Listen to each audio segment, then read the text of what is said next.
Et voici les 70 noms, qui sont le secret de Yud et Vav sans la lettre Vav, selon le secret des cieux, nommés Zérampin. Il y a 7 firmaments, qui correspondent aux 7 séphirotes de Zérampin qui sont appelés les cieux. Chacun d'eux en comprend 10, ce qui donne les 70 noms du saint nom Yud et Vav. Et ceci est le secret des verses. Et Hachem, Vav Yud et Vav, fit pleuvoir, ce qui est le secret des 70 jugements de la Nukva, et d'Hachem du ciel ce qui est le secret qui est appelé 70 noms inclus dans le saint nom Yud et Vav. 282. Un secret très profond a été transmis aux sages en rapport avec ce nom qu'on appelle les cieux. C'est à partir de ce secret que fut créé le sublime mystère qu'on appelle l'homme, et le nombre des parties du corps d'une personne est de 248.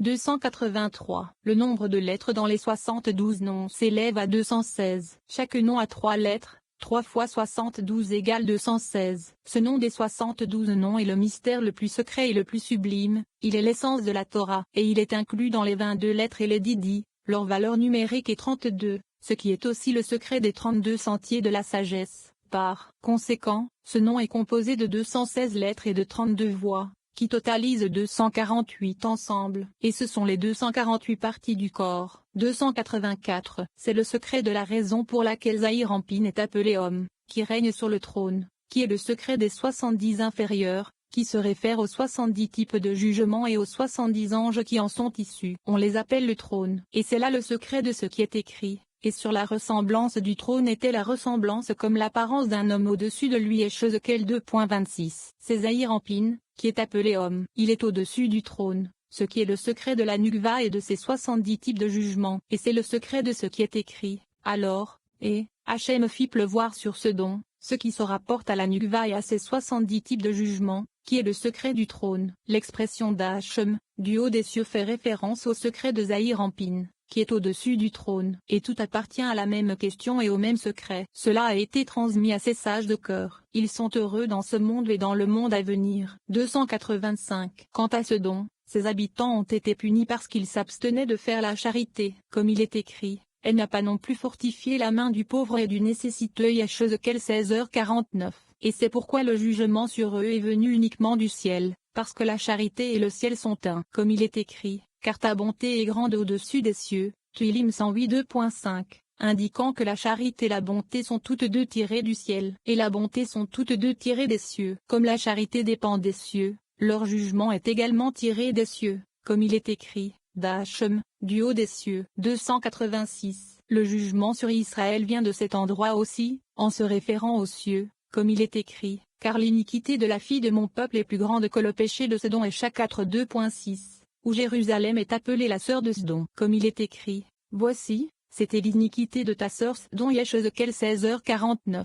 Et c'est pourquoi leur jugement est tombé sur eux depuis les cieux, le même jugement que celui qui est tombé sur Sodom, parce qu'ils ont refusé de faire la charité. La seule différence est que l'un a été renversé, à savoir Sodom, tandis que l'autre, Jérusalem, a été détruit. La seconde sera reconstruite, en se référant à Jérusalem, alors que l'autre, Sodom, ne le sera pas. Fin de Sitret Torah 21. Mais sa femme s'est retournée. Le Zohar divulgue la signification spirituelle d'une histoire biblique concernant Lot et sa femme. Dans l'histoire littérale, la femme de Lot est transformée en une colonne de sel lorsqu'elle se retourne pour regarder derrière son mari. En réalité, elle a regardé le visage de l'ange de la destruction. L'ange de la destruction ne peut causer des ravages et des dévastations que si nous le regardons en face. La pertinence de ce passage de nos 5 sens nous restreigne à une vision étroite et limitée de la réalité. Nous traversons la vie avec des hier. Par conséquent, nous tombons sur des circonstances négatives qui créent des bouleversements et des troubles. Nous recevons l'aide du Créateur, qui éclaire notre conscience sur sa direction spirituelle. Cette assistance nous guide et nous protège afin que nous ne soyons jamais confrontés à des entités destructrices à aucun moment de notre vie.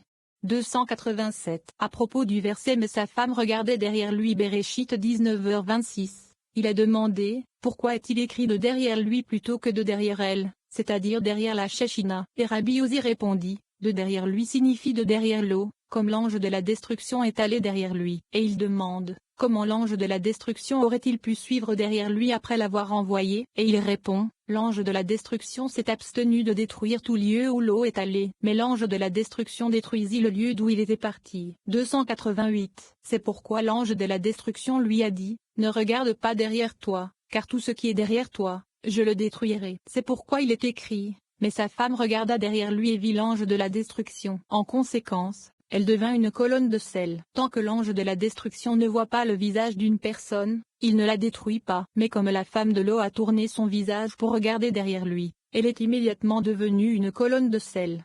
22. Une terre où vous mangerez du pain sans pénurie. La puissance émanant de la terre d'Israël est la source de toute énergie spirituelle pour le monde entier. Chaque fois que nous prions, nos pensées et notre conscience doivent être dirigées vers la terre d'Israël afin de nous relier à cette source de nourriture spirituelle. La pertinence de ce passage. Il existe de nombreuses régions sur la planète qui émettent de puissantes forces spirituelles. Ces lieux géographiques sont les portails par lesquels la lumière des mondes supérieurs pénètre dans la dimension physique. La terre d'Israël est le centre et la source d'énergie du monde entier et, pour cette raison, elle est restée sur le devant de la scène mondiale pendant des millénaires. Ce passage crée un conduit puissant, reliant nos âmes à la terre d'Israël et, en fin de compte, au Créateur, la source de toute nourriture spirituelle. 289. Rabbi Elazar et Rabbi Ozi étaient debout un jour et discutaient de ce passage. Rabbi Elazar dit, il est écrit, une terre dans laquelle, qui en elle, vous mangerez du pain sans pénurie, vous ne manquerez de rien en elle. Devarim 8 2.9. Pourquoi les mots en elle sont-ils répétés deux fois? Il a déjà été dit que le Saint, béni soit-il, a divisé tous les peuples et les terres selon des messagers désignés. Mais la terre d'Israël n'a aucun ange ou gouverneur qui la contrôle, seulement le Saint, béni soit-il, seul. C'est pourquoi il a fait venir le peuple sur lequel personne ne règne, à l'exception du Saint, béni soit-il, sur la terre sur laquelle personne ne règne, à l'exception du Saint, béni soit-il. 290. Venez et voyez, le Saint, béni soit-il, a d'abord approvisionné la terre d'Israël en provisions et en nourriture, et ensuite le reste du monde. Ainsi, toutes les autres nations qui adorent les planètes et les constellations mangent dans la pénurie, alors qu'il n'en est pas ainsi en terre d'Israël, car la terre d'Israël est nourrie en premier et seulement ensuite le reste du monde, qui se nourrit des restes. 291. C'est pourquoi il est écrit, une terre dans laquelle vous mangerez du pain sans pénurie, dans laquelle vous mangerez en abondance. Ainsi, en elle vous mangerez, mais seulement en elle, et en aucun autre lieu. Ainsi, en elle alloue la sainteté de la terre, en elle réside la foi céleste, en elle repose la bénédiction d'en haut, mais seulement en elle et en aucun autre lieu. C'est pourquoi le verset mentionne deux fois ENL, faisant allusion à tout ce qui est décrit ci-dessus. 292. Viens et regarde, il est écrit, comme le jardin d'Hachem, comme le pays d'Égypte, à l'horreur de Tsar Bereshit 13h10. Et il demande, il n'est toujours pas clair dans le verset si l'Égypte ou Sodome est comme le jardin d'Hachem, ou si le jardin d'Hachem est le jardin qui est appelé le jardin d'Éden, et il répond, en fait, l'expression comme le jardin d'Hachem, qui est le jardin d'Éden et qui est plein d'abondance et de plaisir pour tous, fait référence à Sodome et à l'Égypte. Tout comme le jardin d'Hachem n'avait pas besoin d'être irrigué, l'Égypte non plus, qui était irriguée par le Nil. 293. Venez et voyez, il est écrit, et quiconque ne montera pas de toutes les familles de la terre à Jérusalem. Zacharie 14h17 serait puni par la retenue de la pluie. Mais si la famille d'Égypte ne monte pas, et ne vient pas à Jérusalem Ibidem 18, il n'est pas écrit que sur eux il n'y aura pas de pluie, parce qu'il ne pleut généralement pas en Égypte, et que les gens n'en ont pas besoin. Quel est donc leur châtiment? Comme le poursuit le verset, ce sera la plaie avec laquelle Hachem frappera les nations. Ibidem, puisque les Égyptiens n'ont pas besoin de pluie. Sodome, également, était bien arrosé partout. Bereshit 13h10. Ce qui signifie qu'il avait tous les plaisirs et les délices du monde. Car il ne voulait pas qu'une autre personne partage ses délices ou reçoive ces plaisirs-là, les gens ne recevaient pas d'invités.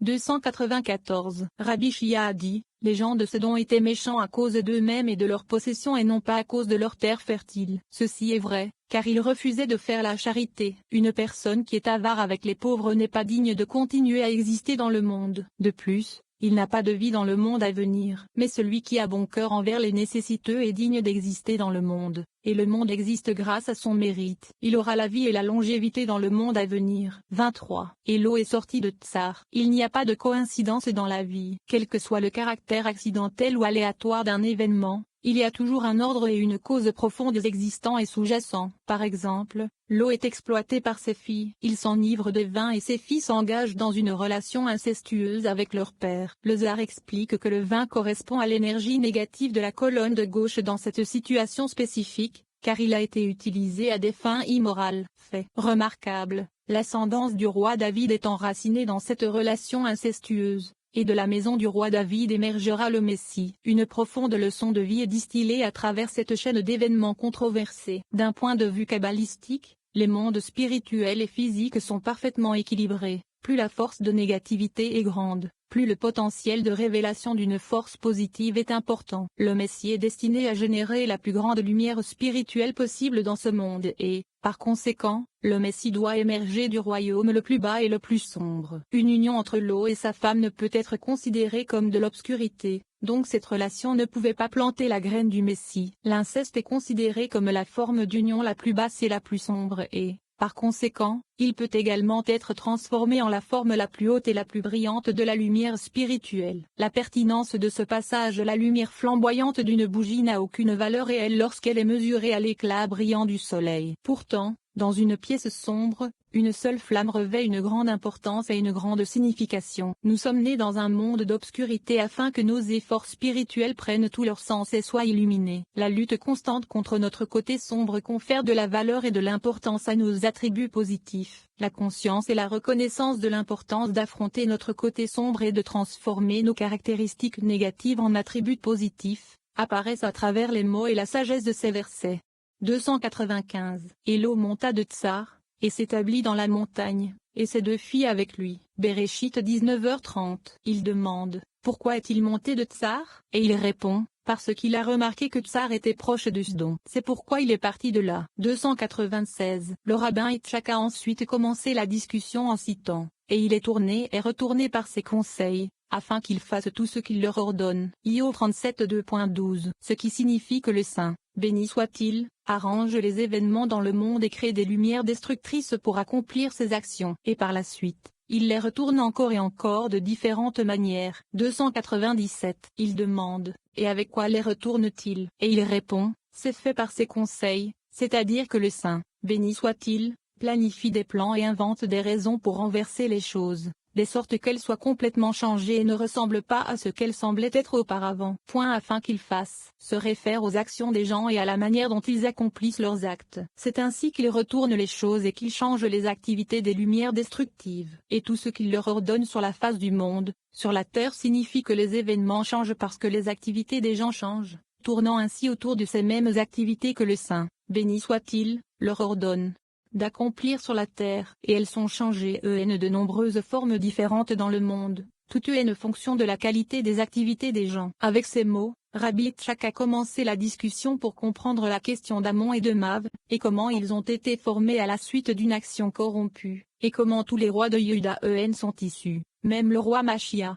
298. Rabbi Elazar a dit, et elle est tournée et retournée par ses plans. Cela signifie que le saint, béni soit-il, guide le cours des événements et provoque l'accomplissement de certaines actions dans le monde. Dès que les gens sont convaincus que les événements sont stables, le saint, béni soit-il, les fait tourner en rond et les change complètement à nouveau. Ici, Rabbi Elazar n'est pas d'accord avec l'explication de Rabbi Yitzhak selon laquelle, au début, les activités étaient perturbées par des lumières destructrices, mais qu'elles ont ensuite été tournées et modifiées par le saint, béni soit-il. Rabbi Elazar explique qu'au début, elles étaient bonnes et dignes d'exister dans le monde, mais qu'elles ont finalement été corrompues par les actions des gens.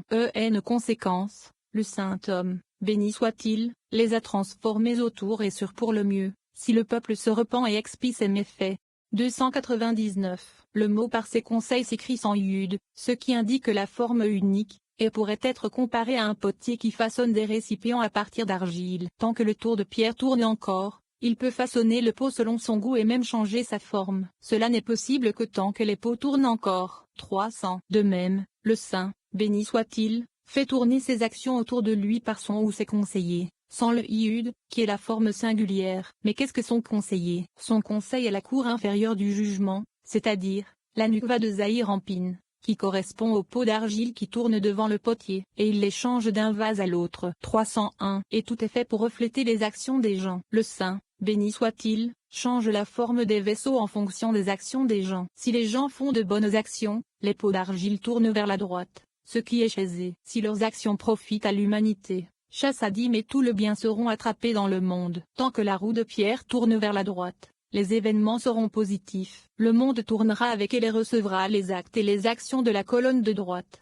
qui est choyé. 302. Mais, si les gens ont l'intention de pécher, alors le Saint, béni soit-il, ordonne